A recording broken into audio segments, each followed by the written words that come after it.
প্রবাসী ভাইদের উদ্দেশ্যে আমি একটি মেসেজ দিতে চাই এবং রিকোয়েস্ট করতে চাই, যারা বিয়ে করেন নাই প্রবাসে যান, সমস্যা নাই। কিন্তু বিয়ে করে যখন প্রবাসে যাইবেন, প্রবাস থেকে টাকা পয়সা কামায় নিয়ে আসবেন, আর এসে যে আপনি চিন্তা করবেন আপনার স্ত্রীকে যেভাবে রেখে গেছেন ওইভাবেই আছে, এটা স্বপ্নেও ভুলে যান। তাই অতএব সবার কাছে বিনীত আহ্বান, যারা বিয়ে করেন নাই একবার প্রবাস করে আসেন, 10 বছর 15 বছর, কিন্তু প্রবাস করে বিয়ে করে যে প্রবাসে যাবেন এই কল্পনাটা ভুলে যান। এই যে দেখছেন হাতে, এটা হলো কি অ্যান্ড্রয়েড সেট, এটা হলো শয়তানের বাক্স।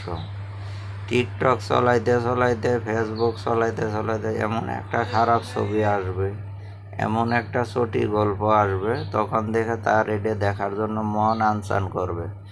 যখনই ওইটা দেখবে তার শরীরে অটোমেটিক হিট এসে যাবে, তখন হয় অন্য পুরুষের সঙ্গ নেবে, আর না এতে নিজে নিজেই আকাম করবে, যেটা কবিরা গুনাহ।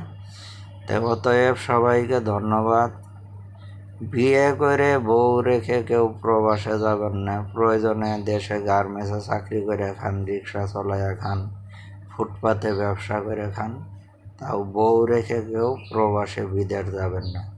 100 জন প্রবাসীর মধ্যে 90 জনের বউই খারাপ বর্তমানে, তার বউ রেখে বিদেশ কেন যাবেন? এমনও অহরহর ঘটনা হচ্ছে, জামাই প্রবাসে মাথার ঘাম পায়ে ফেলে টাকা রোজগার করতেছে, বউ আরেক বেটারে নিয়ে জামাইয়ের ঘর ভাড়া রুমে জামাইয়ের বাড়িতে আকাম কুকাম করতেছে। ধন্যবাদ সবাইকে। আসসালামু আলাইকুম।